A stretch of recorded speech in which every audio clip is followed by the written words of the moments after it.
share with you and learn and grow together in something that's so important, like our health. So today's topic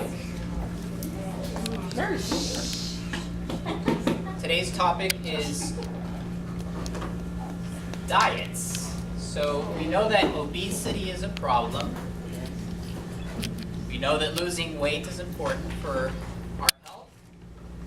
So why do diets fail? That's the question I'm going to be addressing today. And then understanding how to successfully lose weight and keep it off. So is there a diet or is there some advice that we can learn that will actually help us lose weight?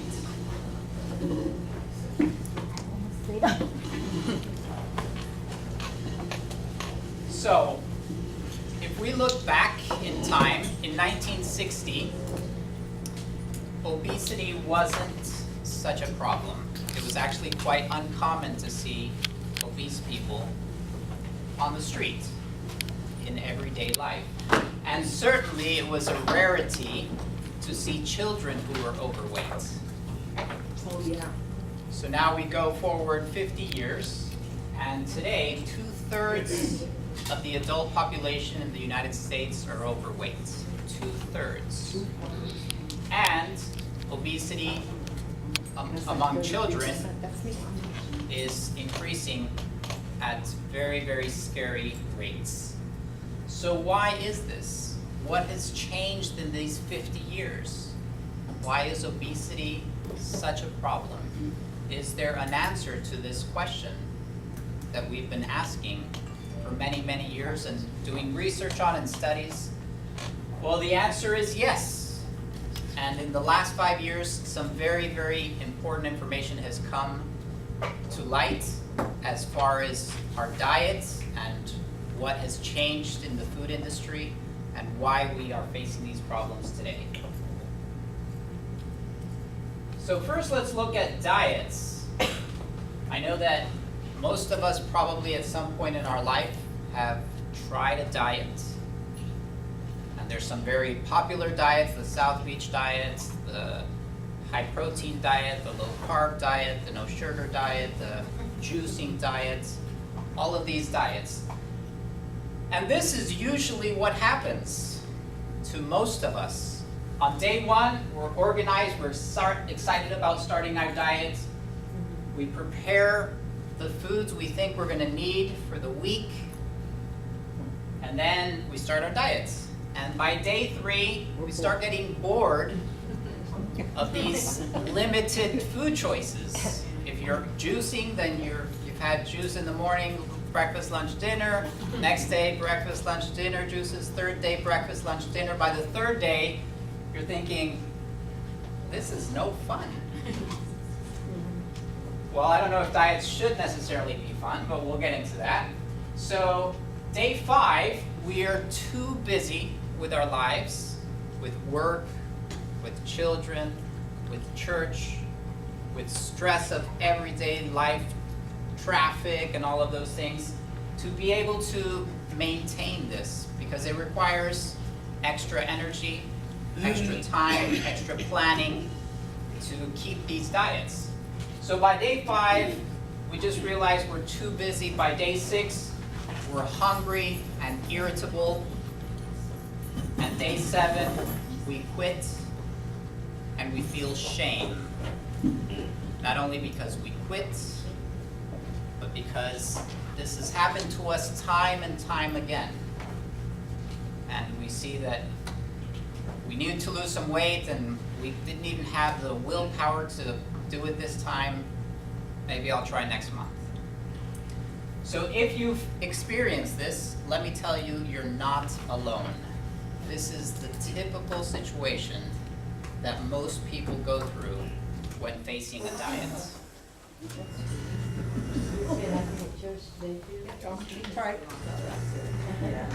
So it's not only that diets are difficult to maintain, that our willpower is weak, that we have stressful lives.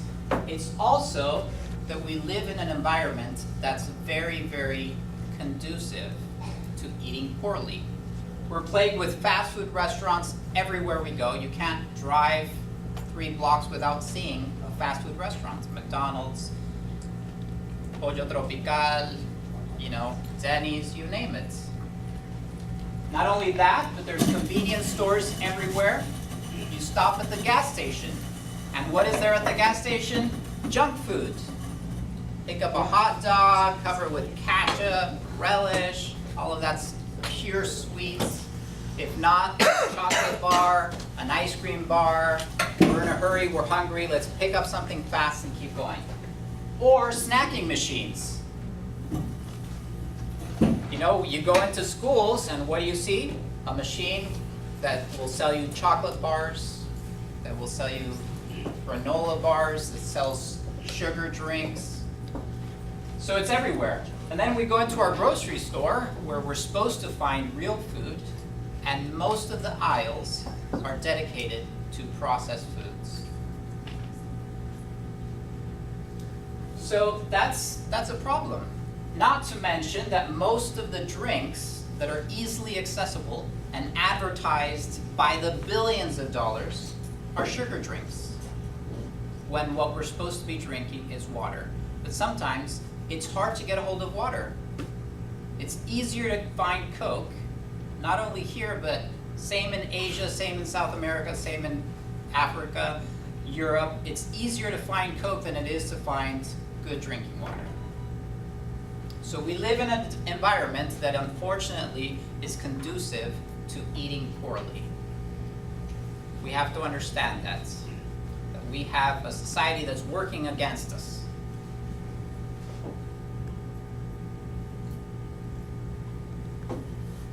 So because we live in a food environment that is dominated by high sugar and high carbohydrate foods, we are becoming addicted to food. So this is a real problem, and this is the research that's come out recently that is helping us understand why we as a nation are overweight. It has to do with addiction.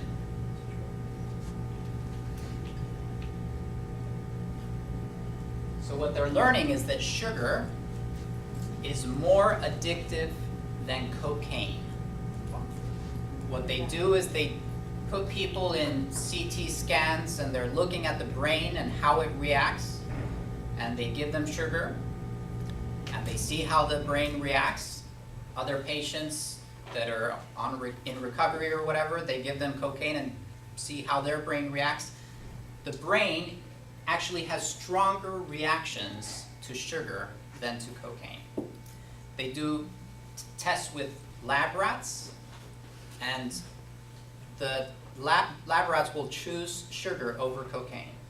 And they will actually, if left to their own means, they will eat sugar until they die. They will eat themselves to death. That is how addictive sugar is. So not only that, but cocaine is illegal, because we understand its problem in our society. It's not socially acceptable, and we aren't bombarded constantly with ads to consume it. However, with sugar we are. Sugar is legal, sugar is socially acceptable, and we're bombarded every day with millions of ads telling us to consume sugar. So our perception, and maybe our relationship, even from a legal standpoint, needs to change in our relationship to sugar. We maybe need to, as a society, put in place legislation to help protect us, or at least give us knowledge so that we are aware of what is actually going on. So what's happening is that our hormones and our brain is being hijacked by sugar. So sugar is affecting us in a chemical way that we are not able to control, that actually changes the way our body works. and makes us addicted.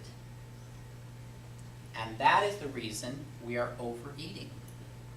It's not because we lack willpower, it's because we are addicted to food. We are addicted to sugar.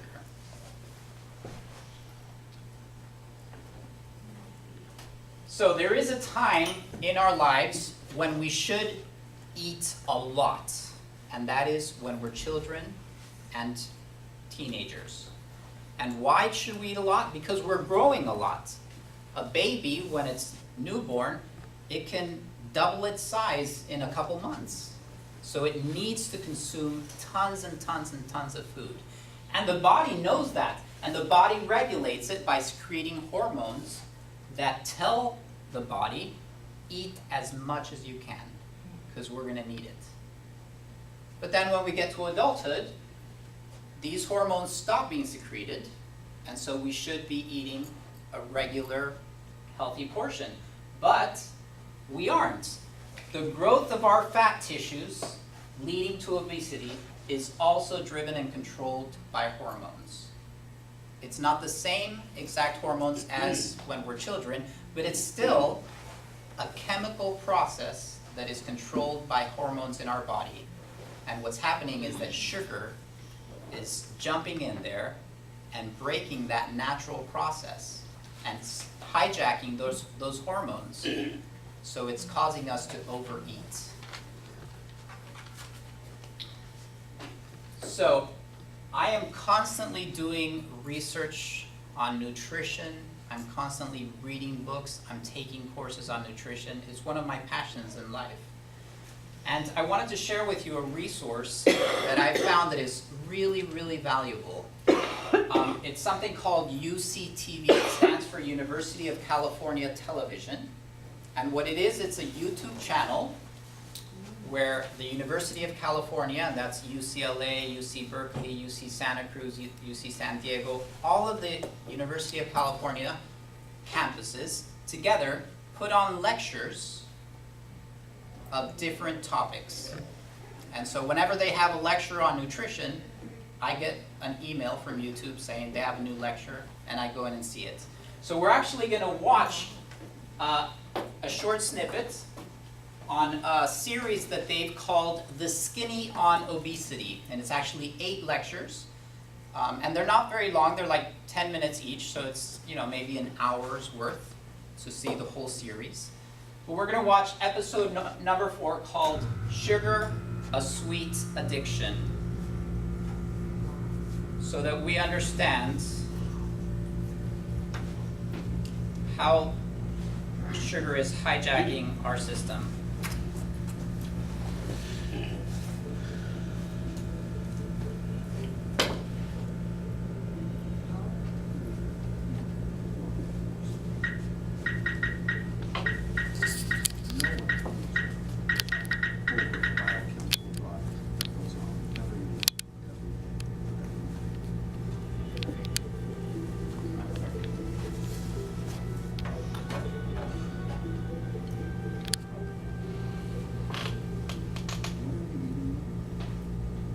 What happened to make us eat more? We had this exquisite system, very sensitive system called leptin, that allowed us to modulate our total food intake for 50,000 years or more. And then all of a sudden, in 30 years, the thing's broken seemingly beyond repair. How can we eat more than we're supposed to? And the answer lies in understanding the biochemistry of the brain, because clearly those signals are not working. So one signal is the starvation signal, which is clearly not working, and that's leptin. And leptin tells your brain you've had enough and you can burn energy properly. But when you don't get the leptin signal, your brain thinks it's starving. The second way is in the reward system. So there's an area of your brain called the reward center. The scientific name is the nucleus accumbens. And it is the site where dopamine works. Dopamine is a neurotransmitter and it conveys the feeling of pleasure. And pleasure, for lack of a better word, is good. Except that a lot of pleasure, as it turns out, is not. In the process of going for more pleasure, we have changed our dopamine system. And one of the keys to addiction is the idea that after stimulating that system chronically, again and again and again, and it takes 3 weeks to do this, what happens is that the receptors for the dopamine signal now downregulate. Now there are fewer of them. We know that the brains of people with obesity do respond differently to food. In that reward center, when they see palatable food, some parts of the brain light up a lot, that wanting part. But the liking part, once they taste the food, it's blunted. It's not that they're getting more pleasure and reward, they're getting less. That's like living with an urge that you can't satisfy. And so people think that this hypo-reward condition, or this inability to experience the same level of reward from the same foods that other people are getting, is causing people to overeat in order to get that dopamine that they're missing. You have to eat more to get the same effect. And that phenomenon is called tolerance. And then when you pull the chemicals that cause the pleasure away, now there's no dopamine and fewer receptors, and that gives you symptoms of withdrawal. So tolerance and withdrawal are the hallmarks of addiction. We know that this occurs with nicotine. That's why we have tobacco addiction. We know this occurs with alcohol. We know this occurs with cocaine, morphine, cannabis. It occurs with every single drug of abuse. And it occurs with sugar too. And that's relatively new data that has come out in, say, the last 5 years, which shows that sugar specifically downregulates the same factors, the same receptors in that nucleus accumbens, in the reward center, as does all of these other addictive, abusive compounds. Addiction's a strong word, but it might be a really helpful word to push us to recognize the power of certain food on the brain. There is some evidence that becoming obese does change and blunt that reward system. So we do know that overexposure to McDonald's can cause those brain changes. So food can be just like a drug to certain people who have a certain disposition to addiction. Is it that becoming obese has changed their brain chemistry, or is it that they were born with this predisposition and that caused them to become obese? It's very likely that it's a little of each. No one chooses obesity. Obesity chooses them. You think anyone goes out and says, you know, I think I'll go out and be obese today. There is physiology, there is biochemistry underlying every single behavior. Sleeping behavior, eating behavior, sexual behavior, drinking behavior are all hormonally driven. What we call behavior is not behavior at all. It's the cognitive inhibition on that biochemical drive. And the question is, how long do you think you can exert a cognitive inhibition on a biochemical drive that's going 24/7, 365, getting worse every single day that you don't perform it? No one can exert cognitive inhibition, willpower, over a biochemical drive that goes on every minute of every day of every year. It's just not possible. We think that developing compulsive eating and maybe food addiction reflects some real changes in the wiring of our brain. And that's a scary thought, that becoming obese has changed us forever.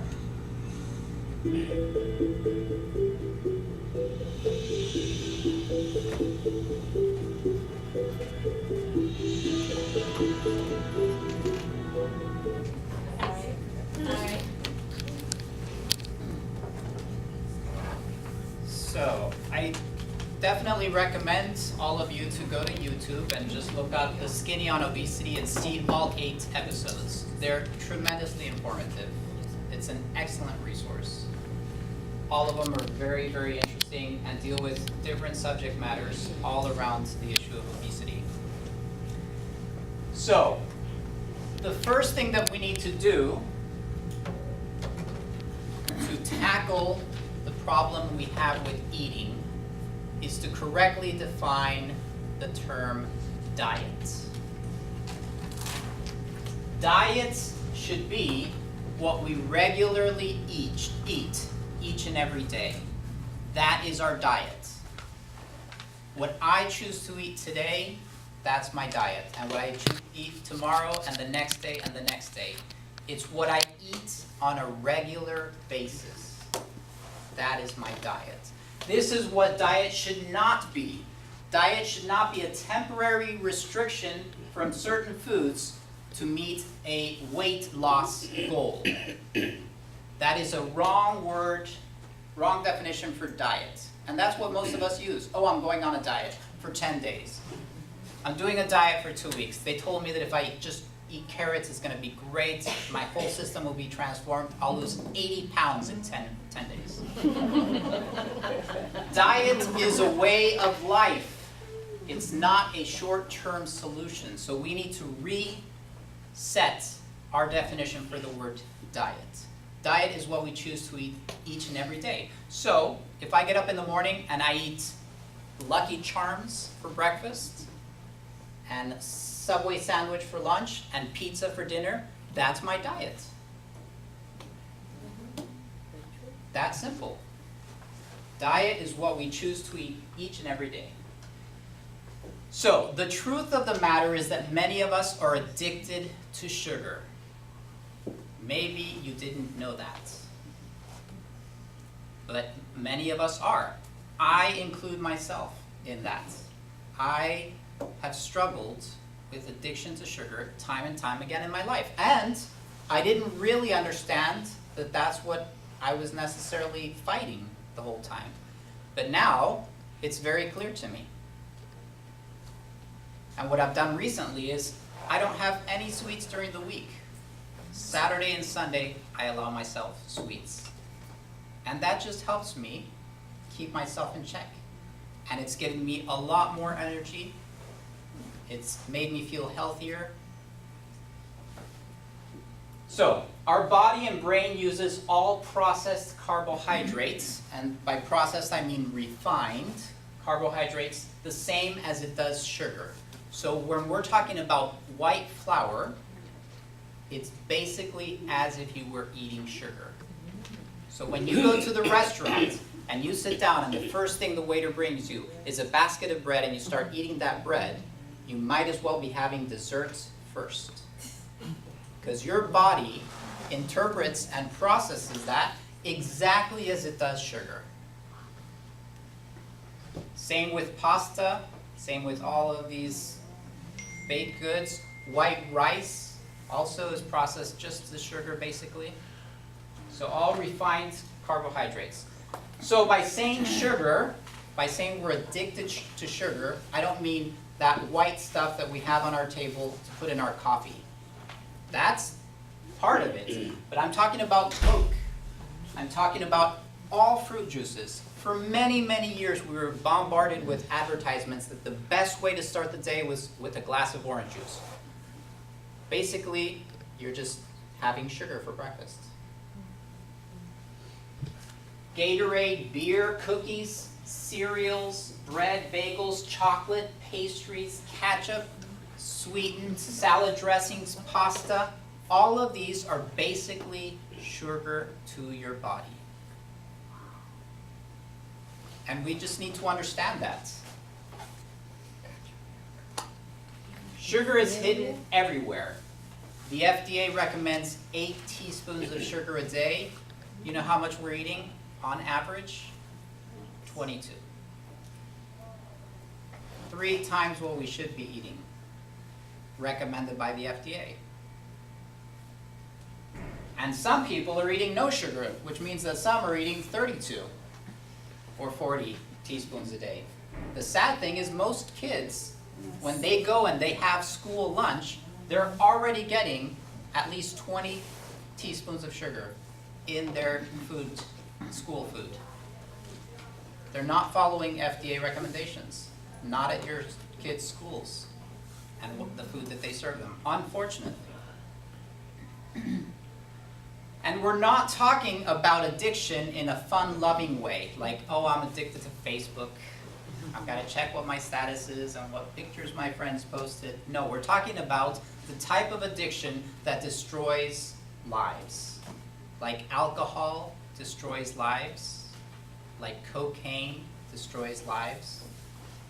Our addiction to sugar is actually destroying our lives. It does it in a much slower way. But what does it mean? It means we're overweight, which is destroying our knees, which is giving us back pain, which is starting to feed our cancer that in 10 or 20 years is going to be a tumor. It's giving us diabetes. It's increasing our blood pressure. It's having all types of effects on our body one day at a time. And then when we get to 50, when we get to 60, all of a sudden we're faced with these consequences, which are very dramatic.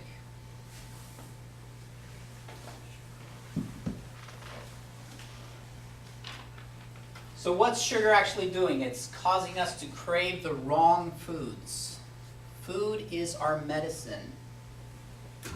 We're supposed to be eating fruits and vegetables, and grains and nuts, and a little bit of meat, and eggs and all kinds of things. That is what we're supposed to be eating. But what do we crave? The top things in surveys that people crave are, number one, ice cream. Why? Lots of sugar, lots of fat. And then after ice cream comes sodas, comes cookies, and then eventually we get to French fries and chips, which is lots of fat and lots of salt. So we're craving the wrong types of foods. And not only are we craving them, but we're eating them in excess.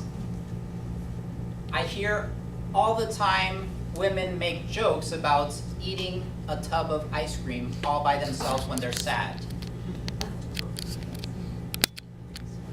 It might sound funny, but in reality, that's a very sad truth. Ice cream for years. Very, very sad truth. It's making us unhealthy. It's giving us diabetes, raising our blood pressure, feeding cancer cells. It makes us moody and depressed. How does that happen? The withdrawals he's talking about. It's stealing our energy. It's filling our days with withdrawals, which adds a lot of stress to our mind and our body. It's giving us acne, asthma, headaches, and tons of other things that we still don't know are related to sugar, but probably are.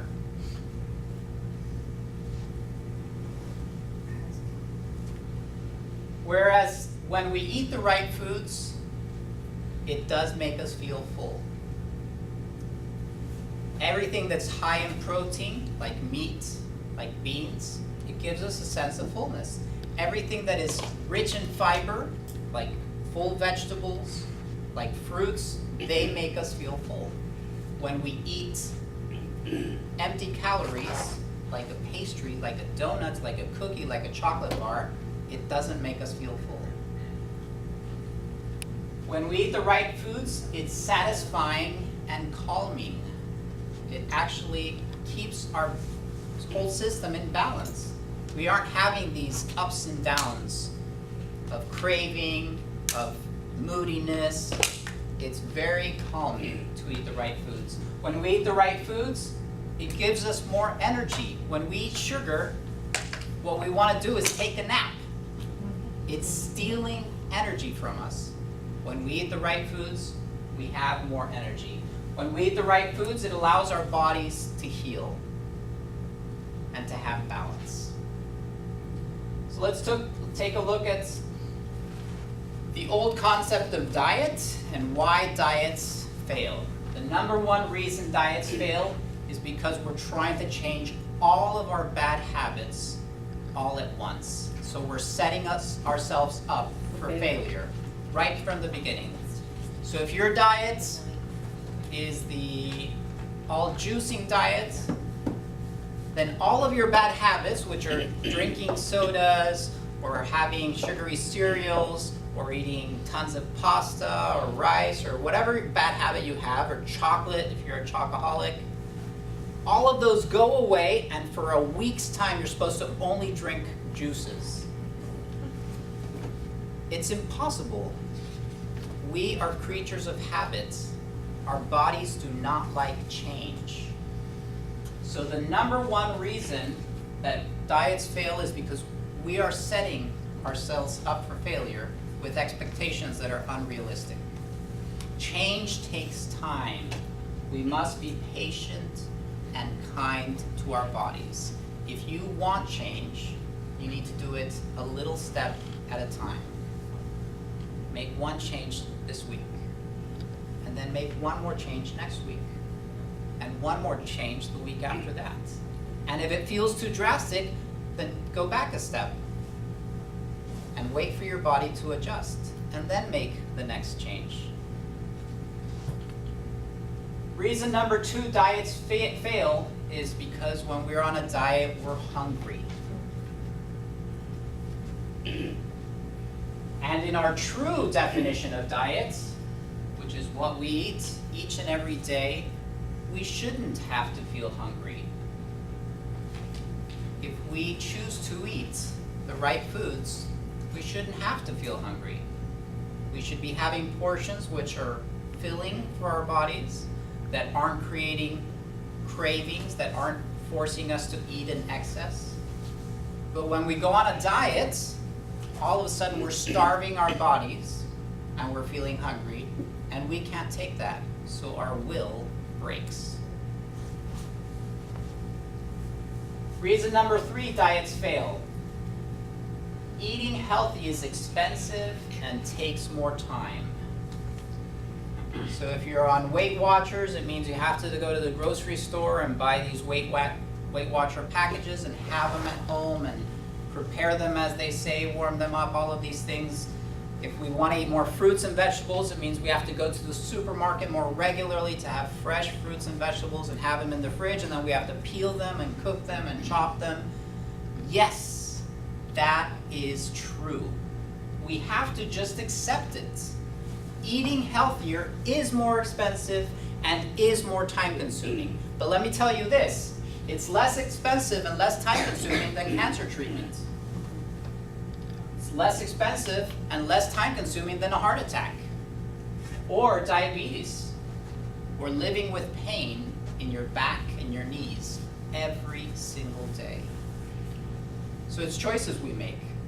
There's a fact that I think is so interesting, and that is in Europe, the average family spends 19% of their income on food. So a family in Europe that makes $60,000 a year spends almost 20% of that on food, $15,000. In the United States, you know how much the average family spends on food? Take a guess. 70. 70%? 6%. Oh, 6%. Of course they're eating healthier. They see the value of investing in quality food. It's almost 3 times what we spend on our food. So we have to just accept it, that if we are going to have a healthy diet, it's going to be more expensive and it's going to be time consuming. Reason number 4 diets fail.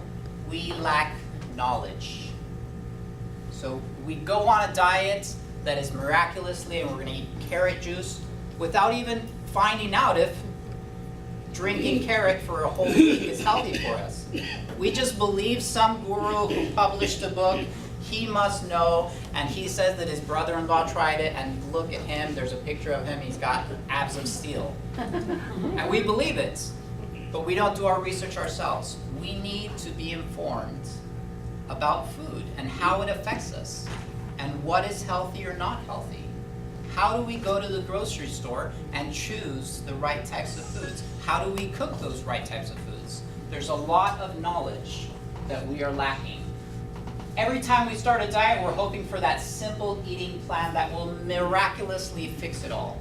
And hopefully in 10 days so we can fit in our bikini by the time we're going to go to the beach. Instead of accepting that we need to be informed and make wise choices each and every time we eat. And that's why I recommend go on YouTube and see this series on obesity. And there's tons of other great resources and information. So gain knowledge. So now that we've looked at why diets fail, we're going to take a look at what is actually going to help us lose weight and keep it off. How to successfully defeat our addiction to sugar in slow, patient, informed, and calculated steps. So first we have to accept that the number one culprit to us being obese is not that we have food available 24/7, is not that there's a McDonald's on every street corner of America. It has to do with us. We are addicted to sugar. And not only sugar, but all of these high processed carbohydrates we were talking about. So, this is a step-by-step process which you can use to help gain control over that addiction. Start understanding your body and how it works and the signals it's giving you, and hopefully come to a point where you aren't driven to eat by addiction, but you're actually conscious of what you're eating and making wise choices. So there's 4 categories of sugar foods. And I start from the worst one to the one that is maybe less bad for us. So number 1, we need to cut out all sugar that we are consuming through drinks. We need to understand that none of that is any good for anybody.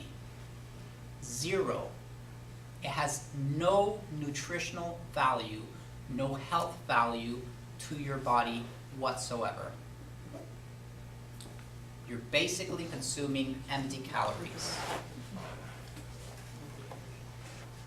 What we should be drinking is water. That's what our bodies need. So if you're drinking Coke, if you're drinking Diet Coke, if you're drinking apple juice, if you're drinking lemonade, if you're drinking orange juice, all of these things, you need to just basically understand that you're having desserts. You're not really drinking something that is good for your body. You're having desserts. And we're drinking it by the liter every single day. The wisest health decision I ever took in my life. When I was in my 20s, I decided I'm never going to drink sodas again, ever. I completely cut it out of my system, my life. I never buy sodas, I never drink sodas, I'm not tempted, and I think that has had a huge result in my health and my lifestyle. Just cutting out that one thing. I drink orange juice sometimes. I'll drink apple juice on Thanksgiving, or if I'm at somebody's house, but sodas, I don't want to have anything to do with it. So, that is the number one thing. If you can get one thing from this lecture is stop drinking sugary drinks. It's not doing any of us any good. So, and that might be a difficult step for you, because you might drink Coke every day. You might go play tennis, and what do you take with you? Gatorade. You might get home and you crave a beer.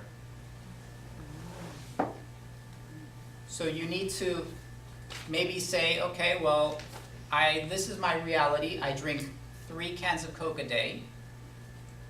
For a week, I'm gonna try to drink 1 can of Coke a day. And then after that week, assess it and say, wow, that was really, really difficult for me. I don't think I'm ready to take another step.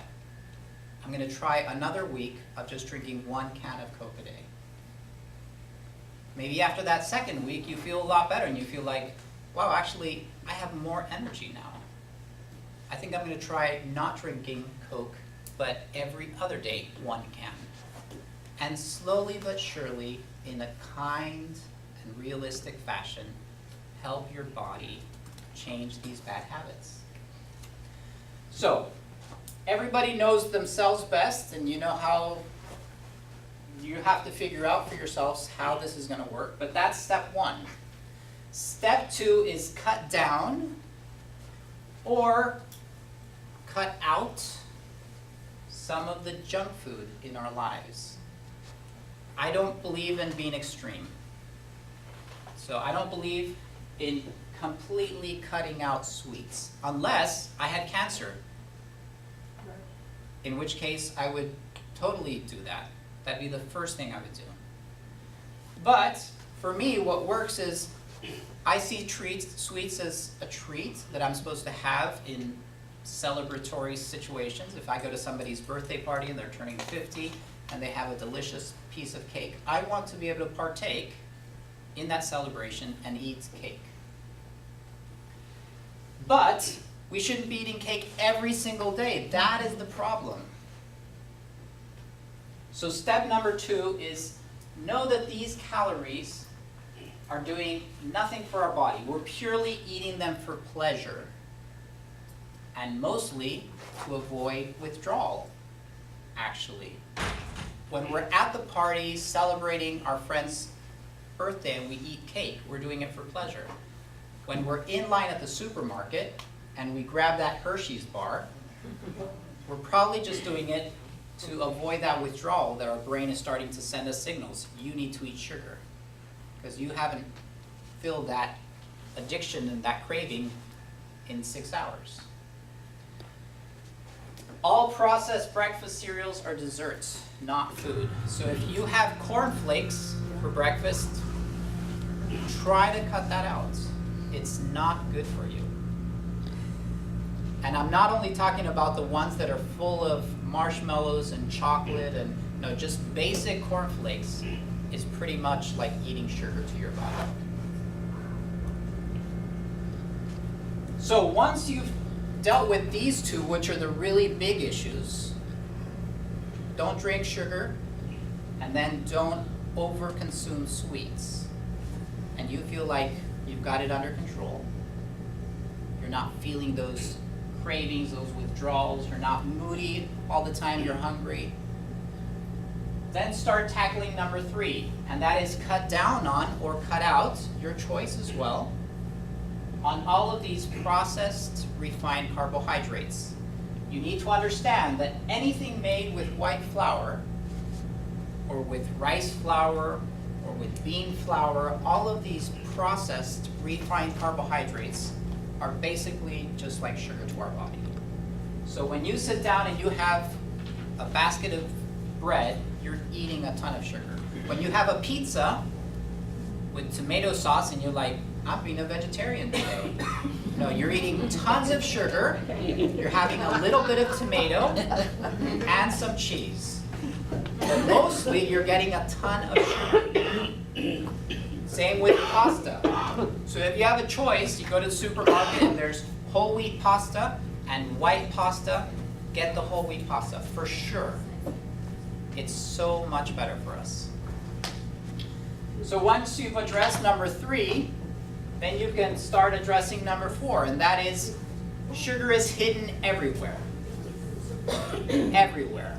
If you pick up a salad dressing, you think, oh, I'm going to be healthy today, I'm going to eat salad, and you get this salad dressing at Publix or Whole Foods and you pour it over your salad, turn it around and make sure that the first ingredient isn't high fructose corn syrup.